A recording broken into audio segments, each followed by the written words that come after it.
Alien girl must marry human diplomat. Her reaction shocked everyone. Finally, Kalen Rourke stared at the shimmering bioluminescent wall panel, its complex patterns shifting with unseen energy currents, and wondered if he'd somehow phased into a dimension where diplomacy was conducted solely through performance art and sudden, inexplicable fiancés. He was an idealistic diplomat, armed with little more than carefully worded treaties and a firm belief in universal reason, neither of which seemed particularly useful aboard this derelict star carrier. The hymn of ages. It wasn't derelict in the conventional sense. Repurposed, a massive, ancient vessel, drifting in neutral space, designated a sanctuary and meeting ground for races too wary or too war-torn to negotiate on populated worlds. It hummed with a low, resonant power, strange life forms thriving in its controlled biomes, and now, apparently, it housed an impromptu wedding ceremony featuring him, Viera, the woman.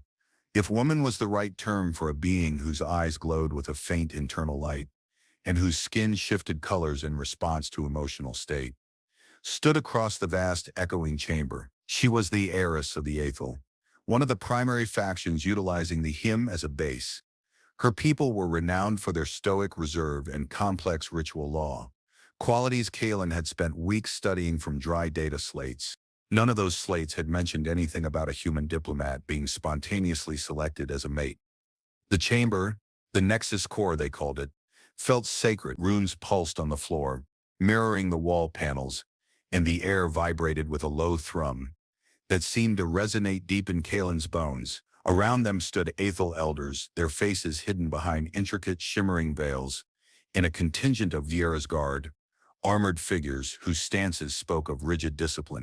Kalen opened his mouth to politely decline, to explain that he was just here to discuss mineral rights on the Procyon 9 asteroid belt, when the chief elder, a figure whose veil pulsed with a particularly strong violet light, spoke in a voice that resonated directly inside his skull, somehow bypassing his translator implant.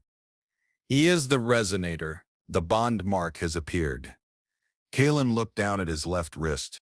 A faint, glowing symbol, intricate and elegant, had appeared on his skin. It wasn't paint, wasn't a projection. It felt part of him. He looked back at Viera.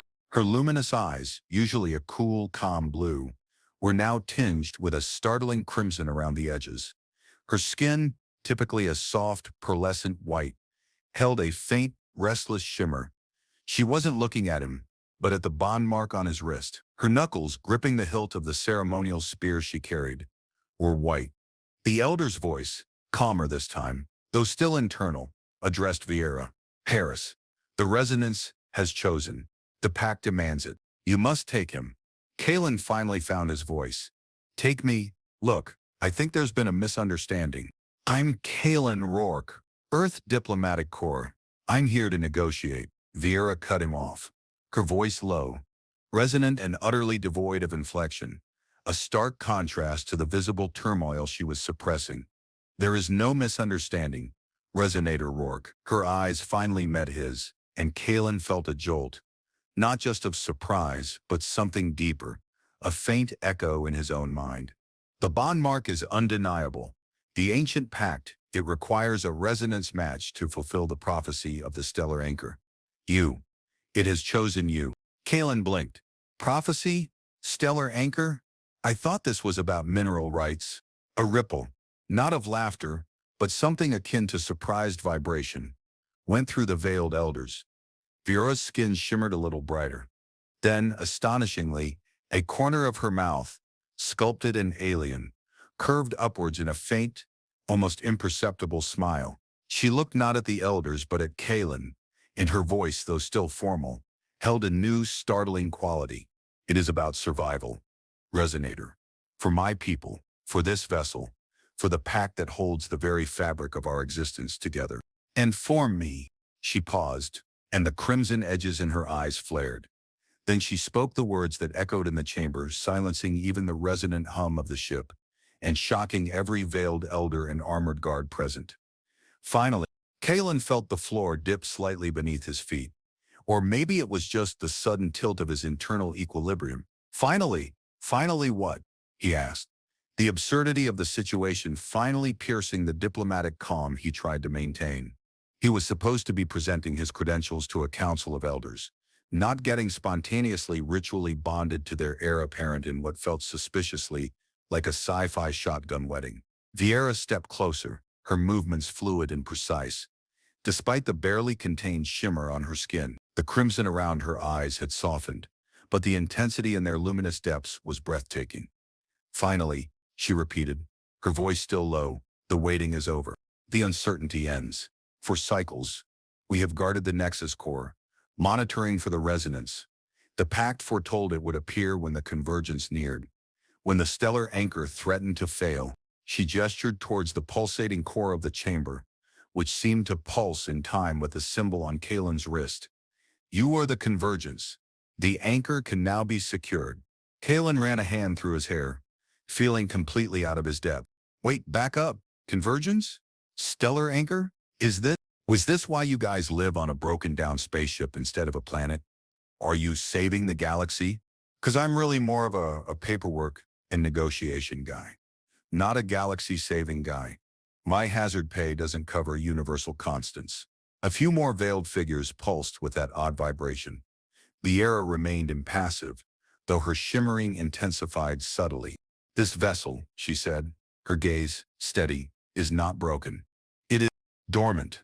A seed ship, built eons ago. The stellar anchor is its core, a tether to stable reality. It powers the vessel, protects the fragments of our world we carry within its biomes. It is weakening. Only a resonance match can reactivate it fully. Prevent the fracture. Fracture. Kalen swallowed. What kind of fracture are we talking about? Like a little crack. A whoops, there goes the neighborhood kind of fracture. The neighborhood, Vieira confirmed, her voice devoid of hyperbole, which made it sound even more terrifying, would cease to exist, scattered into null space. Kalen stared at her. His diplomatic mission suddenly felt incredibly small. Right. So, hypothetical question. What happens if the resonator just leaves? Vieira's composure finally faltered, just a fraction. The crimson returned to her eyes. You cannot. The bond mark is tied to the resonance of the Nexus core. To leave its influence, to break the forming connection, it would sever the nascent bond. For you, it would likely be fatal. For me, it would shatter the potential resonance entirely, leaving the anchor unprotected. The fracture would accelerate. Kalen looked at the glowing symbol on his wrist again. Fatal. Shatter potential resonance. Accelerate fracture. Great. His Tuesday was just getting better and better. One of the veiled elders, the chief one, pulsed again. The binding must be completed. The ritual chamber awaits. Vieira turned, her ceremonial spear held steady. Come, Resonator Rourke. We must prepare. Kalen wanted to argue, to tool out his data slate and demand a formal explanation through his translator. But the sheer gravity in Vieira's luminous gaze, the silent plea in the restless shimmer of her skin, held him rooted. He was trapped on a giant, ancient spaceship, with an alien woman who might be the key to preventing cosmic catastrophe, and apparently he had to marry her to do it. He sighed. All right, lead the way, Harris. Just try not to lose me. I get lost in my own apartment sometimes. Vieira's skin gave another subtle shimmer, a tiny, almost human flicker of amusement. The preparation was less about silk robes and flowery vows, and more about atmospheric pressure zones and resonance frequencies. They were taken from the Nexus core to a smaller, stark chamber deeper within the ship's structure. Kalen's diplomatic clothes were replaced with loose, simple garments made of a strange, cool fabric that seemed to adapt to his body temperature. Vieira wore something similar, though hers was intricately marked with faint, glowing lines that mirrored the patterns on her skin.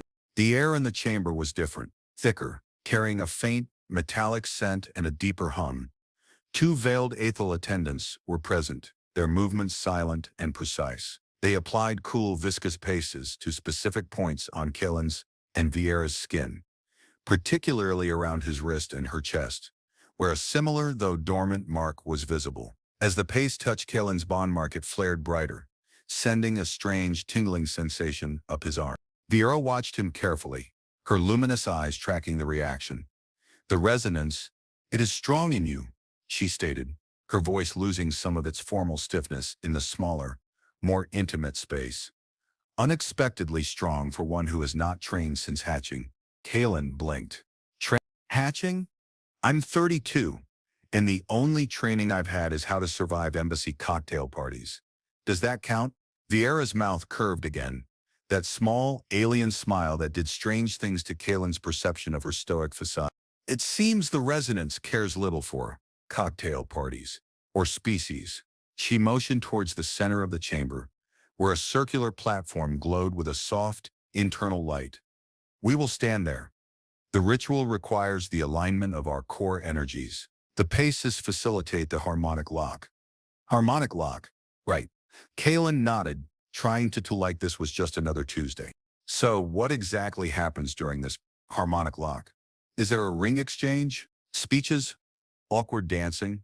Neither rings, speeches, nor awkward dancing, Vera said, stepping onto the platform. Kalen followed, standing opposite her. The platform's glow intensified, and the air around them began to vibrate more strongly. The bond mark is the pledge. The ritual aligns our internal frequencies, allowing the resonance to flow, to connect our minds to our essences.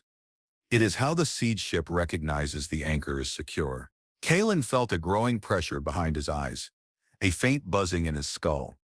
Vieira's eyes were glowing brighter, the crimson edges now a steady halo. This intense, Kalen muttered, trying to keep his breathing even. Does this hurt? It is not pain, Vieira replied, her voice now slightly layered, as if another tone vibrated beneath it. It is merging. The boundaries between self become porous. You will feel echoes of my thoughts, my memories, and I, yours. Kalen's heart hammered against his ribs. Merging? With an alien he'd met approximately an hour ago? This was definitely beyond his pay grade.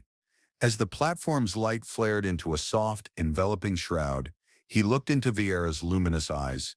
The stoic mask was gone, replaced by a profound vulnerability, a raw intensity that mirrored the strange, powerful forces converging around them. He saw not just an alien heiress, but a living being facing a terrifying burden, one she had carried alone until now. An echo brushed against his mind, a feeling of immense relief, of desperate hope, and something else, a deep, lonely weariness. Vieira, he was already feeling her. He didn't have time to process the implications before the light became overwhelming. Washing over him, through him, the buzzing in his skull intensified, not painfully, but powerfully. He felt a presence meet him in the light, vast and ancient, and then closer, smaller, but infinitely more complex. Vieira's mind reaching out, tentative, searching. The merging wasn't like thoughts in words. It was like concepts, emotions, sensory input colliding and coalescing. Kalen saw flashes of Vieira's life. The stark, ritualistic training, the weight of expectation, the cold beauty of the derelict ship that was her home, the constant, gnawing fear for her people, and the failing anchor. He felt her loneliness, sharp and profound, a lifetime spent upholding a burden she couldn't share. And Vieira felt Kalen's world, the bustling chaos of Earth cities, the baffling nuances of human humor, the vibrant, sometimes overwhelming spectrum of human emotion. His quiet idealism, his sarcastic wit, his surprising resilience. She felt the warmth of human connection he carried, the memories of family and friends, a stark contrast to her own isolated existence. The bond mark on his wrist pulsed in sync with the mark on her chest, a shared heartbeat thrumming through their joined minds. The light intensified, wrapping around them like a living shroud. Kalen felt his own physical form begin resonate, vibrating at the same frequency as the ship's core, as Vieira. This wasn't just symbolic. It felt fundamentally physical, an integration at a molecular level. The pastes on their skin grew warm, then hot, seeming to burn the connection points deeper. Vieira's skin markings glowed with impossible brightness, her luminous eyes like twin suns in the enveloping light. He felt her pull, deep and instinctual, a drive beyond conscious thought, a biological imperative, triggered by the resonance. His own body responded, a primal need rising to meet hers. This wasn't just a ritual, it was a mating, ancient and powerful, encoded into their very beings by the strange energies of the seed ship and the pact it embodied. The light pulsed violently, a wave of energy washing through them. They were pressed together, drawn by the irresistible force of the harmonic lock. Kalen's hands found her, tentative at first, then gripping her tightly as the intensity peaked. Vieira's arms wrapped around him, her body pressed against his. Radiating heat and light, she made a sound, low and guttural, utterly unlike her formal speech, a sound of release, of surrender, of fierce primal need. The merging of minds spilled into a merging of bodies, the resonance amplifying every touch, every sensation, making it feel both intensely personal and cosmically significant. The barrier between them dissolved, not just mentally but physically, a profound, unexpected intimacy born from ritual, forced proximity, and the raw, powerful energy of the seed ship. In the height of the resonance, as the light pulsed its brightest and the buzzing in his skull became a roaring crescendo, Kalen saw a flash of Vieira's deepest fear, the void, the cold, empty null space where her people would be scattered if the anchor failed. He felt her desperate resolve, her willingness to sacrifice anything, anyone, even herself, to prevent it. And then, a new emotion, rising from the depth of the shared experience, a fragile thread of hope, now tied to him, the unexpected resonator. The light began to recede, slowly, leaving them trembling, clinging to each other in the aftermath. The physical act was a blur of raw sensation, amplified beyond anything Kalen had ever experienced, but it was the mental and emotional connection that lingered, profound and disorienting. He was still himself, Kalen Rourke, diplomat from Earth, but he felt irrevocably changed, bound to this alien woman, not just by ritual or a mark on his skin, but by a connection that reached into the core of his being. Vieira stirred against him, her body heavy, her breathing ragged. The fierce glow in her eyes had faded, leaving them luminous but soft. The crimson edges were gone entirely and replaced by a deep, calm blue. Her skin was no longer shimmering, but held a faint, steady warmth against his. The bond mark on his wrist pulsed gently, no longer a frantic beacon but a steady, comforting light. The silence that followed was heavy, thick with unspoken words and the lingering echoes of their merged minds. Kalen gently eased back, but didn't release Vieira entirely. She didn't pull away. Her luminous blue eyes met his, and for the first time, Kalen saw her without the layers of ritual, expectation, or even fear. She looked overwhelmed and vulnerable. Vieira, he whispered, his voice hoarse. She nodded, a tiny, almost imperceptible movement. Her hand lifted, her fingers brushing against the bondbok on his wrist. It is complete, she said, her voice quiet, softer than he had ever heard it. The anchor is secured. For now. Kalen looked at the glowing mark, then back at her. What does that mean? For us? She hesitated, her gaze dropping from his. It means the pact is fulfilled. The bond mark is etched onto our core frequencies. We are bound. In the eyes of the pact, we are mated. Mated. The word hung in the air between them. It felt too simple, too human, for the cosmic, ritualistic, intensely intimate experience they had just shared. Right, Kalen said, running a hand over his face. Mated. So, are there any post-mating rituals, or do we just figure it out? A faint smile touched Vieira's lips, that small, alien curve that disarmed him more effectively than any weapon. Figure it out, she echoed, the concept seeming strange to her. My culture is guided by pact and ritual. There are protocols for every stage of life. A resonance match with an unknown species. This is unprecedented. She looked at him again, her gaze searching. The merge. I felt much. Your memories. Your emotions. They are vibrant, confusing. Kalen gave a shaky laugh.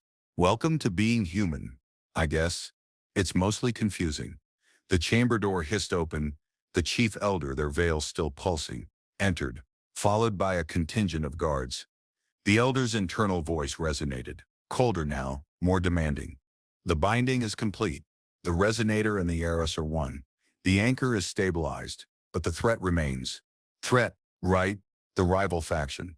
In the chaos of the ritual, Kaylin had almost forgotten the external danger. Viera straightened, her hand leaving Kaylin's wrist. Her stoic mask began to settle back into place.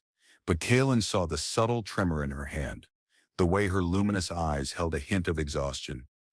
"What threat?" Viera asked formally, though Kaylin heard the weariness underlying her voice. "The dissenters.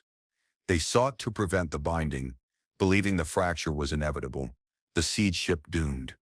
They mean to seize the Nexus core, to force the vessel into controlled deconstruction before the fracture engulfs us all. They are mobilizing in the lower sectors, deconstruction, null space." The void Kaylin had felt in Viera's mind. The stakes hadn't dropped just because the ritual was over. They had just gotten personal. They waited until the ritual was complete, Viera murmured, more to herself than the elder. Clever. If the binding failed, their cause was proven. If it succeeded. She turned to Kaylin, her gaze steady, resolute. Then they will see us as the obstacle, the ones preventing the inevitable deconstruction they seek to control.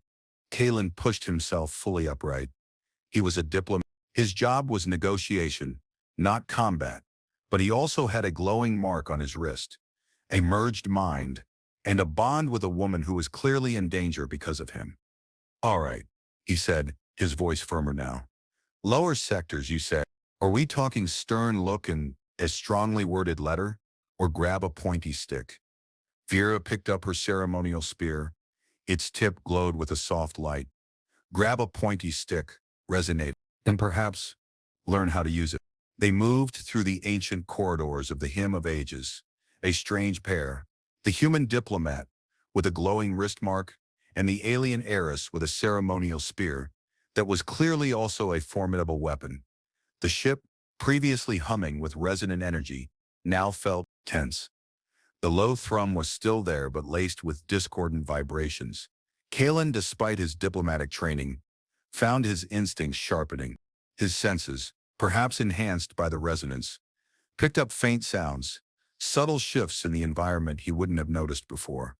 He also felt Viera beside him, a constant, low hum in his mind, a sense of her awareness, her focus, her readiness. It was distracting, but also strangely comforting.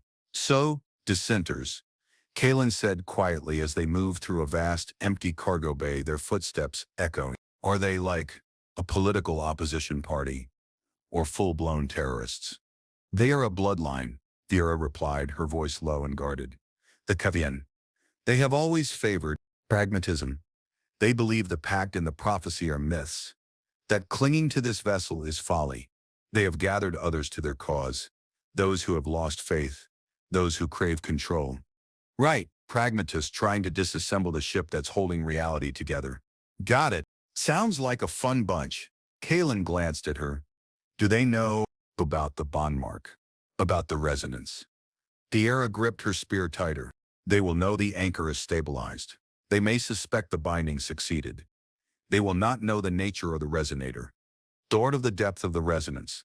Kaylin felt a flicker of Viera's thought, sharp and protective. She was worried about him. "Well, hopefully they're not expecting a slightly bewildered human in weird pajamas," he muttered. "We could use the element of surprise." They reached a junction, and Viera held up a hand, signaling him to stop. She closed her eyes for a moment, her skin momentarily pulsing with a soft blue light. Kaylin felt the low hum in his mind intensify, stretching out, sensing telepathy. Was that part of the bond mark? When Viera opened her eyes, the blue light faded. "They are near," she said, her voice barely audible. "In the access tunnels below this sector. Many of them." "Many?" Kaylin's pulse quickened. "How many is many in Aethel terms? 50? 100? Viera hesitated. "Enough. Enough." "Great." Kaylin looked at his glowing wrist. "So how does this bond mark thing help us fight? Do I suddenly know kung fu? Or can I shoot lasers?" Viera looked at his wrist, then back at his face. "The bond mark does not grant combat skills. It grants resonance, connection. In the Nexus core, it aligned our frequencies. Here, it allows a degree of shared perception. Perhaps shared strength." "Shared strength?" Kaylin raised an eyebrow. "Like you hit them, and I feel it? Or I get punched and you do?" "No," Viera said. her gaze intense. More like, when we are in close proximity, the resonance flows. It amplifies our core energies. Perhaps it enhances physical capabilities. Or provides warning. As if on cue, Kalen felt a sudden sharp sensation, a flicker of heat and pressure, not on his body but just beside him, where Vieira stood. At the same instant, Vieira reacted, darting back, deflecting a blast of energy from a concealed entry point with her spear. A figure in dark segmented armor emerged. A dissenter. The fight was on. Kalen instinctively scrambled back, pressing himself against the cargo containers. He was a diplomat. This was not his area of expertise, but as Vieira engaged the dissenter, her movements incredibly fast and precise, Kalen felt that strange resonance again, a surge of energy, a heightened awareness. He saw the dissenter's attack trajectory a split second before it happened, felt the potential impact as a distant echo. It was the bond mark, the shared perception. He wasn't just watching, he was experiencing the edge of the fight through Vieira, and it spurred him into action. He grabbed a heavy metal bar lying nearby. It wasn't a spear, but it was better than nothing. Kalen swung the metal bar awkwardly, deflecting a secondary energy blast, aimed at Vieira's flank, while she parried the main assault. The shared perception was disorienting, but effective. He felt the strain in Vieira's muscles, anticipated the dissenter's moves, almost as she did. He was a terrible fighter, relying on clumsy, desperate swings, but the resonance seemed to guide him, giving his movements a strange, unearned timing. Vieira glanced at him, surprise flickering in her luminous eyes. He felt it, a fleeting thought of he is not helpless. The praise, even unspoken and telepathic, sent a bizarre surge of pride through him. More dissenters emerged from hidden access points, their energy weapons spitting dangerous light. Vieira and Kalen were quickly surrounded. Kalen used the metal bar to smash controls on a nearby wall, plunging that section of the bay into darkness, momentarily disorienting the attackers.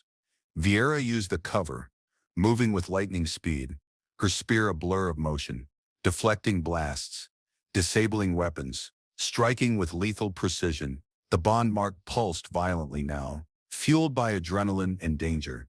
The shared perception intensified, blurring the lines between their minds. Kalen felt Vieira's battle focus, her cold, ruthless efficiency, overlaid with a threat of worry.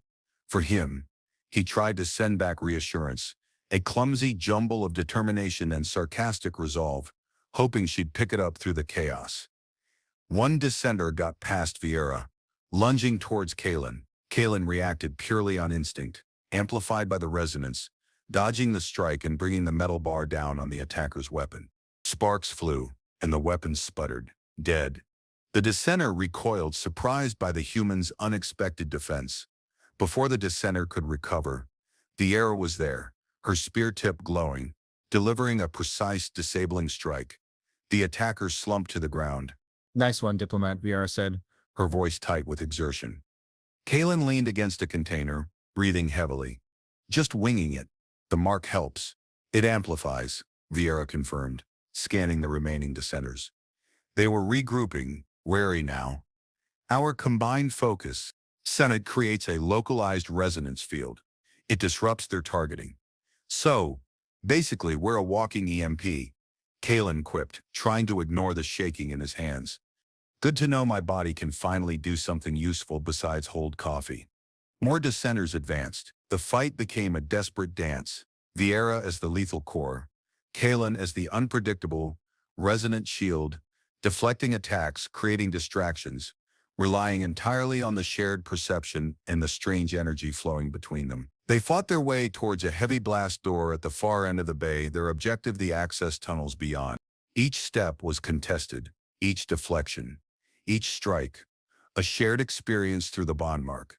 Kalen felt Vieira's exhaustion growing, her movements losing a fraction of their speed.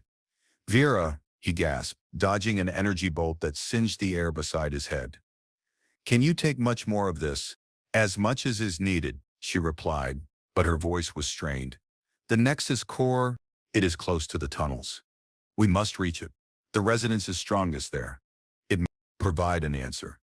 An answer? Kalen didn't know what kind of answer he expected, but anything that got them out of this seemed like a good idea. They reached the blast door, Viera pressing a sequence into a control panel while Kalen guarded her back, the metal bar ringing as he blocked a blow. The door began to grind open, agonizingly slowly. The dissenters converged, launching a final, desperate assault. The blast door groaned open just enough for them to slip through. Viera pulled Kalen inside, the heavy door sealing shut behind them with a final echoing thud, cutting them off from the sounds of the thwarted dissenters. They were in a narrow access tunnel, dimly lit and smelling of ancient dust and ozone. Kalen leaned against the cold metal wall, letting the metal bar drop with a clatter. His entire body ached, adrenaline draining away to leave behind exhaustion and shock. Viera stood straighter, though Kalen could still feel the tremor of fatigue through their connection. Her luminous eyes scanned the tunnel, ever vigilant. "We are safe," she stated, though her voice lacked conviction. For the moment, Kalen slid down the wall until he was sitting on the floor. "Save? We just fought our way through a small army of disgruntled pragmatists. My definition of safe is currently back in my apartment, preferably with a large pizza." He looked at the bond mark on his wrist, which was now pulsing softly, a tired glow. "That was intense. This shared perception thing is wild. Felt like I was you, but clumsier." Vera lowered her spear slightly. She looked at him, really looked at him, her gaze lingering on his exhausted face. "You were not clumsy, Resonator Rourke. You adapted. You fought. You protected my flank. No one expected that." Kalen felt a warmth spread through him. Not just from exertion. "Well, Diplomat. Gotta protect the assets. And you, Eris, are definitely an asset."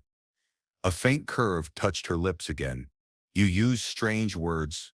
Kalen managed a weak smile. "Comes with the territory. So, the Nexus core is through these tunnels? What's the plan? Does it have a big red button that says fix reality?" "The Nexus core is the heart of the seed ship," Viera explained, walking deeper into the tunnel. Kalen pushed himself up, following her. The resonance from the binding, this should have reactivated the anchor. But the dissenters sought to override the command sequence. "We must reach the core chamber, confirm the anchor is secure, and lock out their access codes." "Lockout codes? Okay, now that sounds more like my kind of fight," Kalen said, feeling a flicker of his usual professional competence return. "Do you guys use standard encryption protocols, or is it all done with resonant frequency chanting?" Viera almost smiled properly this time. "It is complex. A combination of energy locks and bioresonant frequencies, keyed to the ethyl blood, my bloodline, and now, perhaps to the resonance match." She held up her hand, gesturing towards the bond mark on Kalen's wrist. "We were linked. Perhaps your resonance can unlock the codes." They moved through the winding tunnels, the air growing warmer, the resonant hum of the ship intensifying. Kalen could feel the core drawing them in, a powerful magnet pulling at the mark on his wrist. He also felt Viera's presence beside him, a steady, comforting anchor in the disorienting tunnels. The shared perception was still active, a quiet channel of communication between them. He felt her anticipation, her hope, and a lingering thread of exhaustion that mirrored his own. At one point, the tunnel opened into a vast subterranean space, filled with massive, dormant machinery and glowing conduits. It was breathtaking, alien, and clearly incredibly old. Viera paused, looking around with a sense of reverence. "These are the heart chambers," she murmured, "where the seed ship's power flows, where the anchor's tether is maintained." Kalen whistled softly. "Wow, this is way cooler than mineral rights negotiations." Vera looked at him, and in the soft, internal light of the chamber, her luminous eyes held a warmth Kalen hadn't seen before. "You see beauty, Resonator." "Yeah," Kalen said, meeting her gaze. "Turns out, saving the universe with a beautiful alien woman is pretty damn interesting." The air crackled with energy. A pulse from the core swept through them, amplifying the bond mark. Kalen felt a sudden surge of Viera's emotions. Not just hope and anticipation, but something deeper, something vulnerable and yearning. It was a stark contrast to her usual controlled demeanor, and it hit him with the force of a physical blow. The fight had broken down some of her walls, the shared ritual others. Now in the heart of her world, her true feelings seemed to resonate freely. They finally reached the main Nexus core chamber, the same one where the ritual binding had taken place. But now it felt different. The light was brighter, the hum deeper, more powerful. The central platform where they had stood pulsed with vibrant energy. But there was also a sense of violation. Several control consoles had been damaged, jury-rigged interfaces attached to them. The dissenters had been here. Vieira moved swiftly to the main console, her fingers flying over the alien interface. Kalen stood guard, the discarded metal bar feeling pathetic now. "They tried to lock me out," Vieira said, her voice tight with frustration. "To redirect the anchor's energy flow, to initiate deconstruction protocols remotely." "Can you stop them?" Kalen asked, peering over her shoulder at the complex, glowing displays.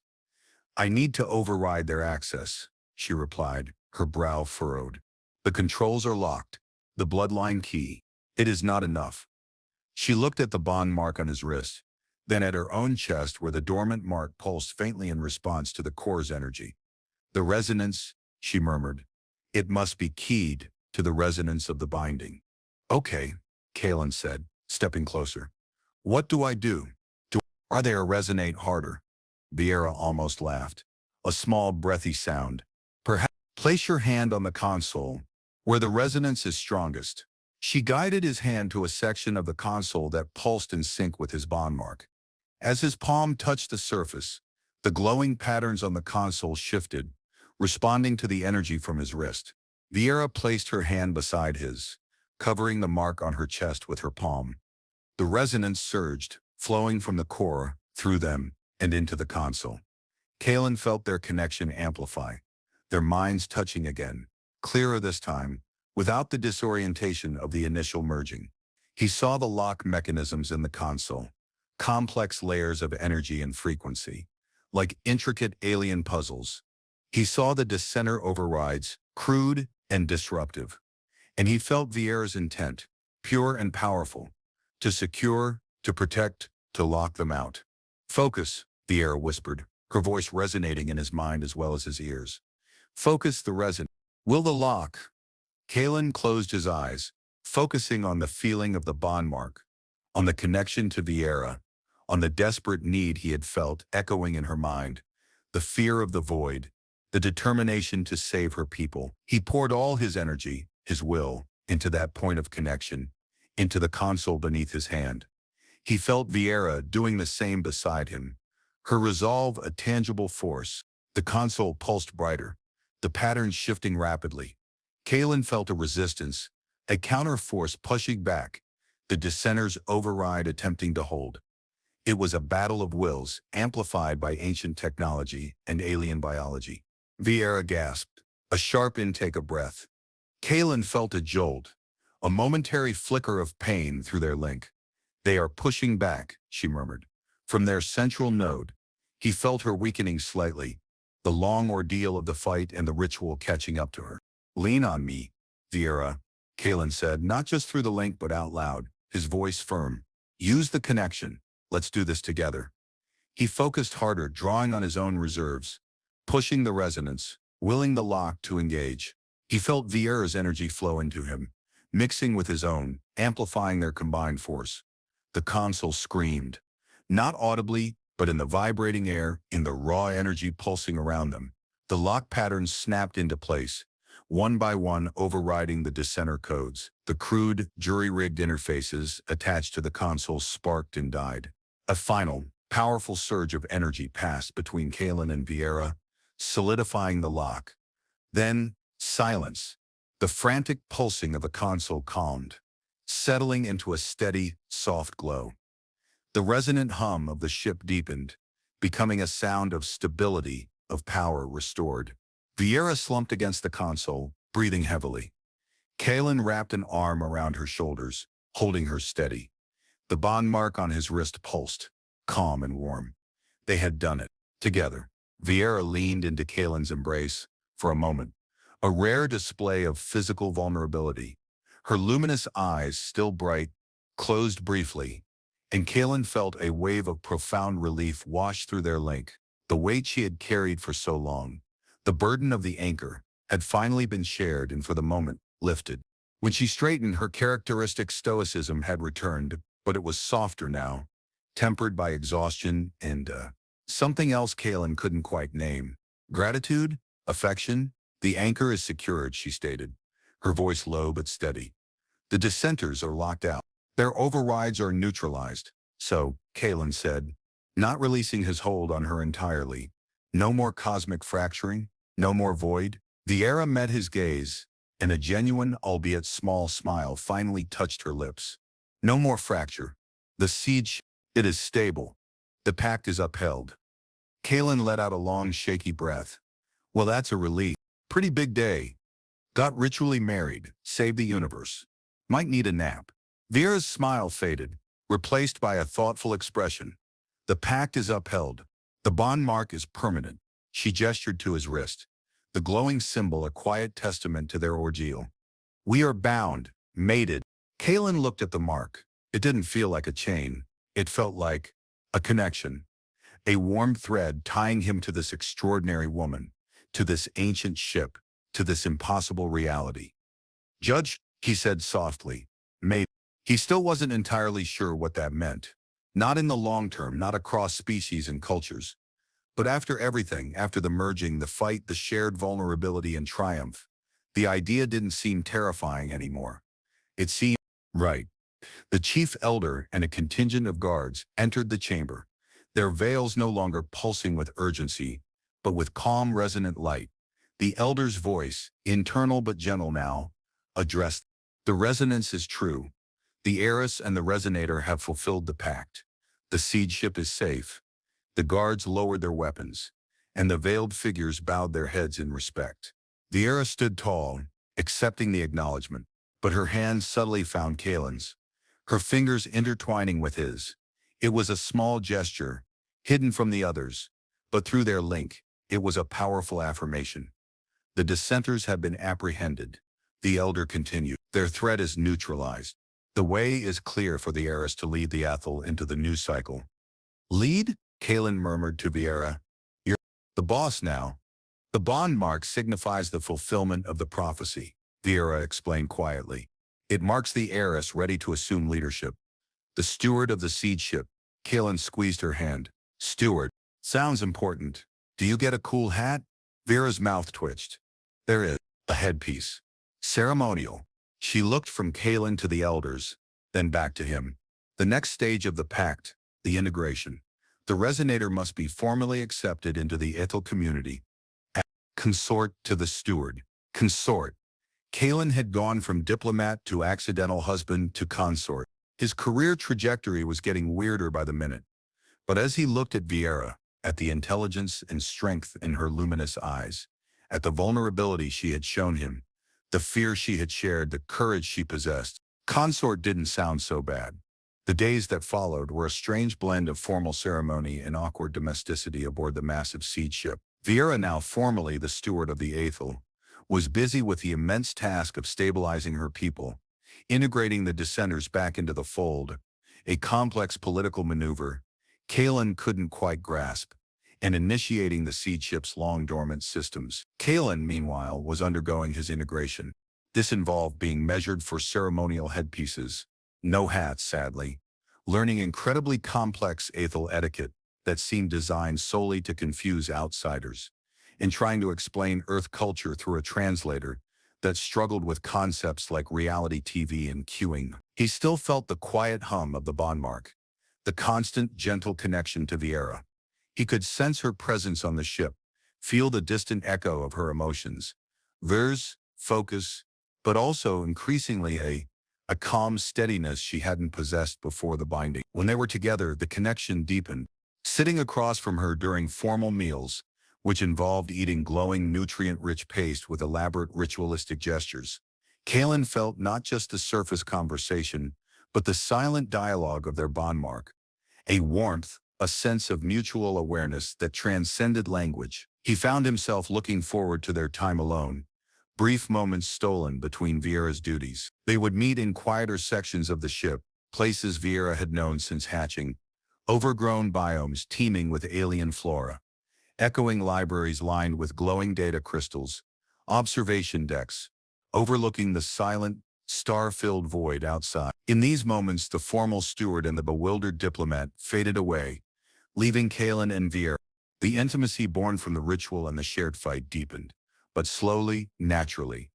They talked, really let Kalen explaining his life, his world, his confusion and reluctant fascination with hers. Viera, in turn, shared more about her people, the history of the seed ship, the weight of her lineage, and the unexpected relief of having someone, him, share her burden. I always knew, she said one evening, sitting beside him on an observation deck, the stars silent witnesses, the pact required a resonance, that the resonator would be alien, different. But I did not expect you.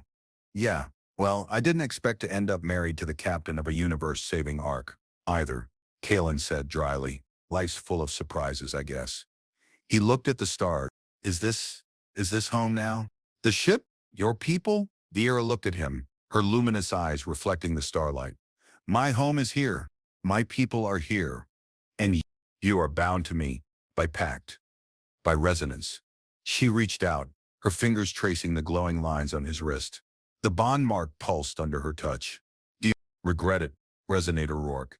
This unexpected path. Kalen considered the question. He missed Earth. He missed decent coffee. He missed not having to worry about ancient prophecies and cosmic anchors.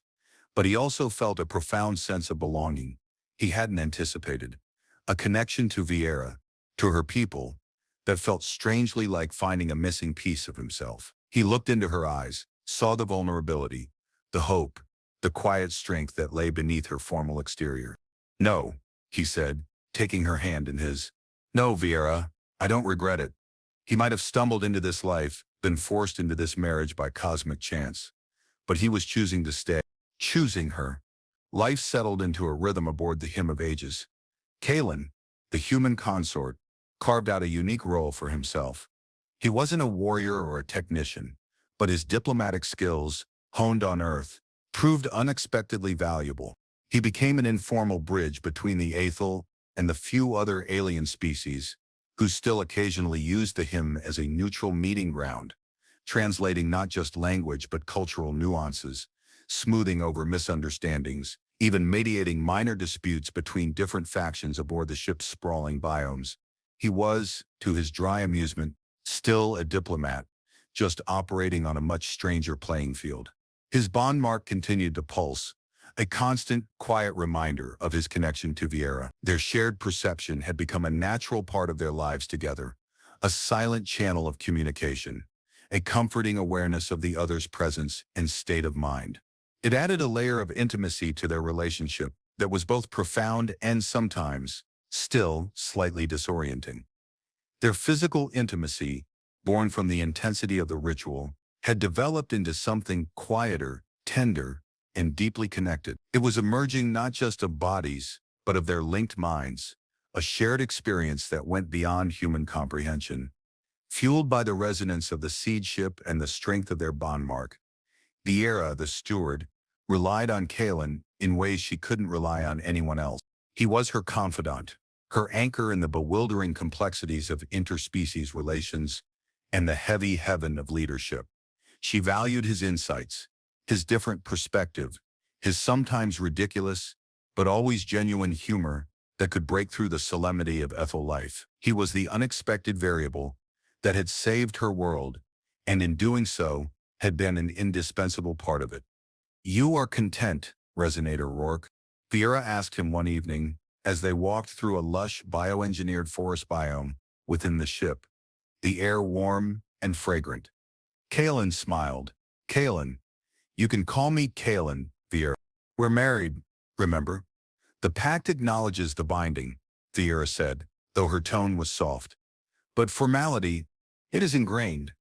Well, work on it, Kalen teased gently. My culture is big on first names, especially after all this. He gestured around the beautiful alien forest, the humming ship, the constant presence of her in his mind. And yeah, I'm content. Happy, even. Which is pretty wild considering I thought I was going to die in a cosmic fracture a while back. Viera stopped walking, turning to face him, The soft light of the biome caught the faint, now caught glow in her eyes. I felt your fear, she said, her voice low. During the merging, during the fight, for the seed ship, for my people, and she hesitated, a rare moment of uncertainty. For me, Kalen reached out, taking her hands in his. Yeah, Vera, for you. He saw the vulnerability in her eyes, the profound trust she placed in him. It was the most beautiful thing he had ever seen. The bond mark on his wrist pulsed in response, a warm, steady light. It wasn't just a mark of ritual anymore. It was a mark of choice, of connection, of love, in its strangest, most unexpected form. They stood there for a long moment, two beings from vastly different worlds, bound together by fate, ritual, and the quiet, powerful resonance of a love that had bloomed in the most impossible of circumstances. The hymn of ages hummed around them, a safe harbor in the vast indifferent universe, held together by an ancient pact and the unexpected union of an alien heiress and a human diplomat.